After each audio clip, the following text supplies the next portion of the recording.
La meilleure forme de société pour entreprendre en France, c'est le sujet de cette nouvelle vidéo de notre chaîne AH Fiscalité et Finance dans laquelle nous allons voir pourquoi la SAS ou son penchant unipersonnel la SASU est la meilleure forme de société pour entreprendre en France. Avant de débuter les rappels habituels, pense à nous rejoindre sur notre canal Telegram, sur notre Discord ou également tu peux rejoindre des programmes qui sont entièrement offerts. Tous les liens se trouvent dans la description. Sur Telegram, nous sommes plus de 3000 personnes pour du contenu exclusif. Si tu as des questions spécifiques et que tu veux échanger, et ce de manière gratuite avec la communauté, tu peux nous rejoindre également sur Discord. Tous les liens sont sous la vidéo. En guise d'introduction, pourquoi la SASU est la meilleure forme de société pour entreprendre? C'est le sujet de cette vidéo car j'ai souvent reçu la question. Je ne compte plus le nombre de fois où j'ai pu recevoir cette question. Dans le French Entrepreneur en V2 qui va être prochainement publié, même si j'ai un peu de retard, j'ai décidé de faire une section, le choix d'AH, puisque c'était une recommandation des membres, pour donner mon avis personnel sur des points spécifiques. D'ailleurs, si tu n'as pas encore rejoint le French Entrepreneur, je te conseille réellement de le rejoindre et de cette manière, tu bénéficieras de la mise à jour gratuitement. Donc, je vais t'expliquer dans cette vidéo pourquoi je te conseille la SAS ou SASU par rapport à une EURL ou SARL. Je vais t'expliquer également, lorsque tu vas débuter ton activité, comment on passe de la micro-entreprise à la SASU tout en favorisant son enrichissement avec une technique qui est très peu développée sur Internet et pourquoi même débuter directement en SAS et non en micro-entreprise avec des avantages exclusifs, notamment d'un point de vue temporel. Donc regarde bien cette vidéo jusqu'au bout, pense à la partager sur tes réseaux sociaux, que ce soit LinkedIn, que ce soit Discord ou dans divers groupes Facebook d'entrepreneurs. Donc, on va commencer avec le principal problème que je peux voir lorsque je conseille des entrepreneurs. C'est l'avis de l'expert comptable qui te recommande de faire une EURL et une SARL. D'ailleurs, ça sera très intéressant. Si ton expert comptable t'a recommandé de faire une EURL ou une SARL, n'hésite pas à le mettre dans les commentaires. Ton expert comptable, et on l'a déjà expliqué, il n'a pas une vision d'ensemble, c'est-à-dire qu'il va vouloir te permettre une solution à court terme. La vision d'ensemble va permettre de dire quelle est la meilleure stratégie sur le long terme. Il faut donc avoir une mentalité de développement, avoir une stratégie de développement et comprendre que ton expert comptable n'a pas la science infuse. Ce n'est pas le terme d'expert qui fait de lui un expert et souvent, je vois bien trop souvent même, des experts comptables qui donnent les pires conseils de structuration pour les sociétés. Nous avions d'ailleurs fait une vidéo avec un cas concret où un expert comptable aurait pu coûter, je dis bien aurait pu coûter 50 000 € sur la chaîne, je te mettrai le lien en haut à droite, où là, le comptable avait donné un mauvais conseil. D'ailleurs, dans le French Entrepreneur en V2, il y aura un module sur comment choisir son expert comptable, puisque généralement on me demande est-ce que tu as un bon expert comptable. En réalité, le bon expert comptable, c'est le tien. Mon expert comptable peut être un très mauvais expert comptable pour toi. Donc dans ce module, on verra des techniques spécifiques et surtout également comment engager la responsabilité de son expert comptable quand ce dernier fait une erreur, parce que ce n'est pas toujours le cas.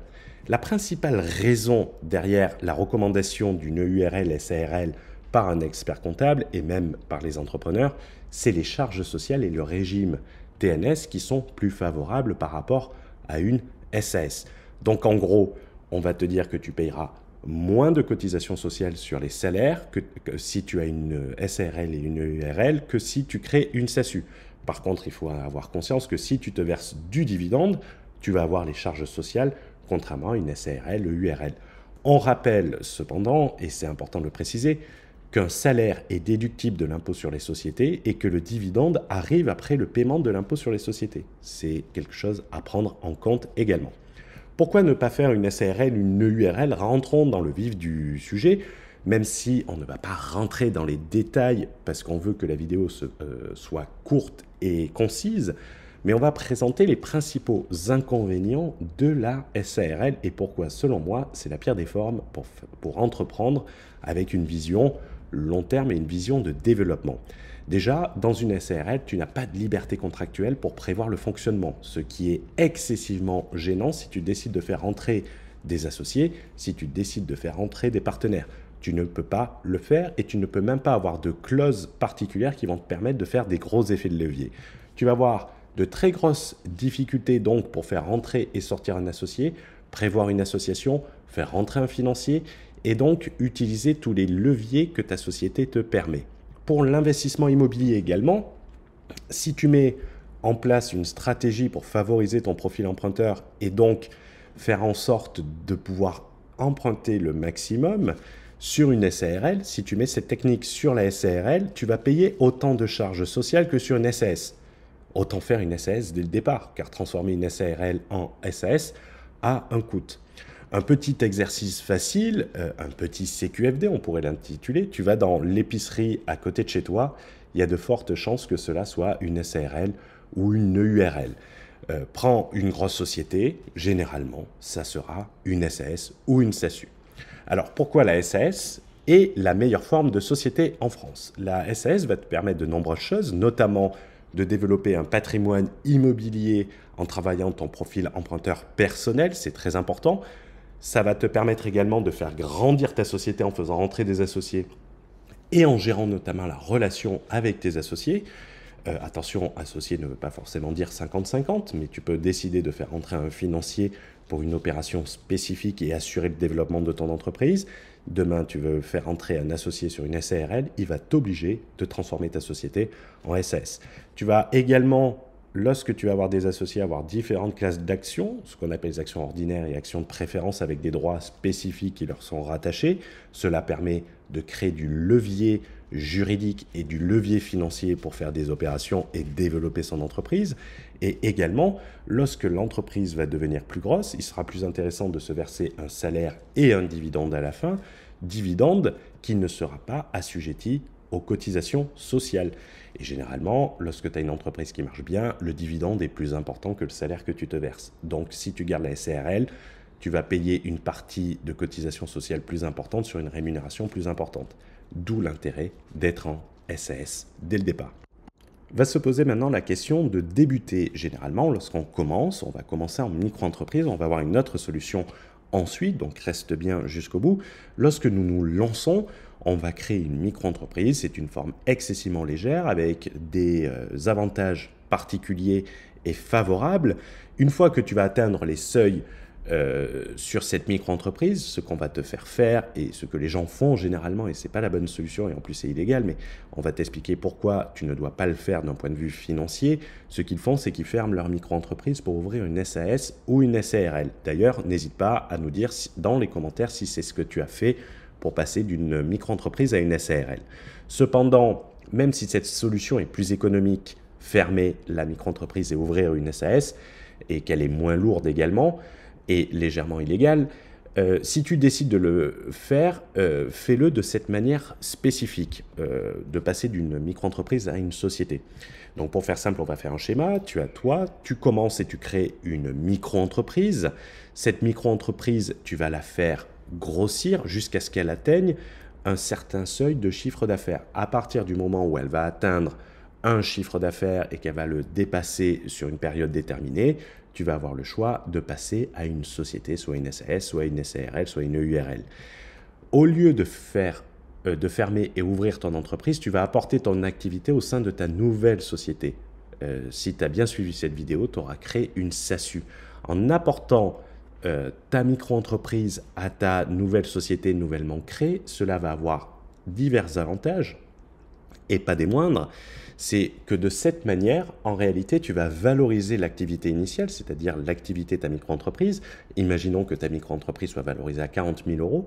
Lorsque tu vas l'apporter à ta nouvelle société, tu vas avoir un capital social de 40 000 € du montant de la valeur de ta micro-entreprise. Dans cette société, effectivement, tu auras des frais d'apport. De mémoire, ça doit être 3%, soit 1 200 € sur cet exemple avec 40 000 €. Mais en ayant un capital social de 40 000 € dans ta nouvelle société, tu vas rassurer ce qu'on appelle les tiers. Dans les tiers, ça va être tes clients, ça va être tes fournisseurs et ça va être également tes partenaires bancaires. Est-ce que toi, tu préfères, pour refaire ta maison, faire appel à un maçon qui a un capital social de 300 € ou est-ce que tu préfères faire appel à un maçon qui a un capital social de 40 000 €? Ben, automatiquement, tu te sens plus rassuré par celui qui a 40 000 € et tu le choisiras plus facilement. D'où l'importance de penser à ça. Également, j'ai vu des cas en France d'entrepreneurs qui avaient créé des SAS avec un capital social de 100 € et qui se sont vus refuser par les banques en raison de leur capital social trop faible. Il faut comprendre que le capital social que tu mets dans la société, c'est le montant maximum sur lequel tu risques ton patrimoine. Donc, c'est-à-dire que si tu crées une société, tu es prêt à risquer jusqu'à 100 € grosso modo. C'est pour faire simple et synthétiser. Ça veut dire que même toi, tu n'y crois pas trop. Donc, l'important d'apporter ton activité de micro-entreprise au sein de ta nouvelle société, en plus d'être la forme légale de le faire et de ne pas faire un transfert occulte, je pense que ça s'appelle comme ça va te donner de nombreux avantages, notamment de rassurer les tiers, de rassurer tes partenaires et donc d'y gagner au change par rapport à ce que ça va te coûter et ce que ça va te prendre en temps, surtout que ce n'est pas toi qui le fais, c'est le comptable, donc tu n'as pas besoin de t'emmerder bien longtemps. La question qu'on peut se poser, c'est pourquoi ne pas commencer avec une SASU directement au lieu de commencer par une micro-entreprise. Effectivement, il va être possible de commencer avec une SAS, une SASU. À ce moment-là, tu vas opter pour une société dite à l'IR, à l'impôt sur le revenu. De cette manière, tu auras 0% d'IS comme une LLC au Delaware qu'on te vend tant sur Internet. Tu vas donc limiter la double imposition, tu n'auras pas d'imposition au niveau de la société, tu n'auras qu'une imposition à titre personnel et tu vas obtenir notamment des avantages intéressants. Mais on va voir l'intérêt de commencer directement en SASU et pas en micro-entreprise dès le départ. Donc, au lieu de commencer en créant ta micro-entreprise, tu vas créer une SAS ou une SASU à l'IR. Tu vas faire grossir ta société jusqu'à un certain point. Là, le bon comptable va t'aider en te disant c'est à partir de ce montant-là qu'il va falloir passer en SAS à l'IS. Et une fois que tu auras atteint ce montant-là accompagné du bon comptable, donc il aura fallu le trouver, tu vas transformer ta SAS, enfin, tu ne vas même pas la transformer, tu vas juste décider de la passer à l'IS, donc à l'impôt sur les sociétés. C'est un peu comme une SCI à l'IR et une SCI à l'IS si tu t'intéresses à l'investissement immobilier. Les avantages de faire ça sont nombreux et je vais te lister ici les plus importants.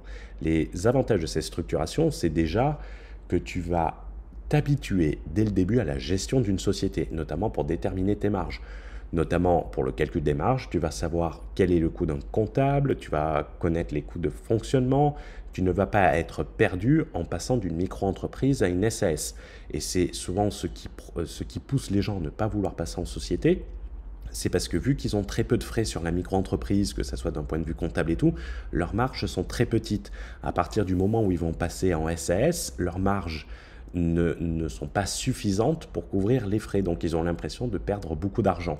L'avantage de commencer un SAS dès le début, c'est que tu te familiarises avec les coûts de fonctionnement, tu calcules correctement tes marges, tu sais est-ce que c'est un produit gagnant ou pas et est-ce que ce produit dégage suffisamment de marge. C'est comme si demain tu veux vendre des produits à Paris et que tu veux ouvrir une boutique sur les Champs-Élysées. Effectivement, tu vas faire plus de chiffre d'affaires, mais tu as intérêt d'avoir de la marge. Ça te coûtera moins cher d'ouvrir une boutique directement en province. Bon, l'exemple est complètement débile, mais c'est pas grave, tu auras compris, je l'espère, ce que je voulais dire. Tu vas également, au travers d'une SAS à l'IR, tu vas pouvoir déduire des frais contrairement à une micro-entreprise, ce qui peut être favorable au lancement d'une activité où tu vas avoir de nombreux frais, notamment l'achat d'appareils, l'achat d'ordinateurs, même si tu as un forfait de frais sur la micro-entreprise. Mais tu peux engager beaucoup de frais au lancement d'une activité et donc ces frais ne sont pas déductibles sur une micro-entreprise, même si tu as un forfait, mais il est possible que tu aies engagé plus de frais que le forfait prévu par le législateur, même si tu peux opter à un autre régime, mais à ce moment-là, directement commencer en SAS, c'est beaucoup plus intelligent. Tu vas également créer de l'historique dès le début, et ça, c'est le principal avantage. Imagine que pour investir, par exemple, tu veux investir au travers de ta société, on va te demander généralement 3 bilans. C'est la règle générale, même si tu peux la contrecarrer avec des règles très spécifiques et une compétence très spécifique, ce n'est pas le sujet de cette vidéo. Par exemple, lors du mastermind Bankable PNL, j'ai pris l'exemple d'une personne qui a réussi à emprunter près de 1 million d'euros sur sa société avec 2-3 mois d'exercice, sans avoir de grosses garanties à titre personnel. C'était de l'expertise, c'était de la technicité et des techniques très particulières. Mais généralement, on va te demander 3 bilans. Donc imagine, tu lances ta micro-entreprise en 2023, tu vas mettre 2 ans à la faire grossir et dépasser les seuils de chiffre d'affaires, et donc tu vas passer en société en 2025. tu auras ton troisième bilan sur ta société en 2028, 2026, 2027, 2028, 3 bilans. Tandis que si tu commences directement avec une SAS à l'IR et qui présente de nombreux avantages, si tu commences en 2003 directement avec ta SAS, ton troisième bilan, tu l'auras dès 2026. Donc, tu vas gagner 2 ans de cette manière sur la constitution d'un patrimoine immobilier. 2 ans peut paraître ridicule, mais il faut le comparer également, pour ceux qui travaillent sur Internet, à la durée de vie d'un business sur Internet. La durée de vie d'un business sur Internet est beaucoup plus courte qu'un business traditionnel. Également, si tu crées ta SAS dès le départ et que tu souhaites t'expatrier, il sera très aisé de mettre des stratégies redoutables pour maximiser ton enrichissement et ta mobilité. Mais ce n'est pas le sujet de cette vidéo, on en a parlé notamment sur la meilleure société offshore, je te mettrai le lien en haut en droite. Il n'est de si bonne compagnie qui ne se quitte, donc il va être temps pour moi de conclure sur cette vidéo. Même si tu ne rejoins pas le French Entrepreneur, sache que pour ton activité, se lancer en SAS SASU est le meilleur choix que tu peux faire, en prenant en compte les possibilités offertes à terme de développement. Le choix de la SARL EURL est un choix qui est fait, désolé de le dire, par biais fiscal, à la recherche d'une économie. À défaut de gagner beaucoup, tu te contentes de dépenser peu. C'était une pub de Free. C'est motivé par une économie qui va te coûter beaucoup plus cher en termes de coût d'opportunité à terme. Vois-le un peu comme un investissement Pinel. Tu fais une économie, mais à la sortie, tu vas perdre plus que ton économie à la revente. C'est exactement pareil. Pour maximiser tes possibilités, il est nécessaire de se former. Désolé de faire un peu de publicité, pas pour devenir expert, mais c'est exactement comme avec ChatGPT. Si tu utilises ChatGPT, c'est la grande tendance en ce moment. Si tu ne sais pas formuler ta question, ta problématique et le prompt, il ne faut pas s'attendre à des miracles de ChatGPT. Pour ne pas te faire avoir par l'incompétence des gens qui entourent les entrepreneurs, que ce soit les conseillers, les experts comptables, les comptables, il faut être en mesure de les challenger un minimum, déceler le bon du mauvais. Comme pour toute activité, si tu n'y connais rien en pub et que tu as quelqu'un... Moi, j'y connais rien en pub. Si je vais voir quelqu'un qui me dit « Ouais, il faut mettre 10 000 euros et espère récupérer 10 000, 11 000 euros », ben, je vais dire « Ah ouais, c'est génial ». En réalité, il est très mauvais. Donc, tu vois, il faut savoir et il faut avoir un minimum d'expertise pour être capable de challenger tes interlocuteurs. Tu as le lien du French Entrepreneur dans la description en cliquant sous la vidéo, ainsi que Patrimoine Exponentiel pour te préinscrire, où on se servira de tes revenus d'entrepreneur pour multiplier ton patrimoine immobilier au lieu de diviser tes studios et tes places de parking. Je vous remercie d'avoir regardé cette vidéo jusqu'au bout. N'hésitez pas à laisser un like, un commentaire, à vous abonner et à activer la cloche de notification pour ne pas louper notre prochain contenu. Je te souhaite une bonne journée, une bonne soirée. Tout dépend de quand tu regarderas cette vidéo. Ciao, ciao!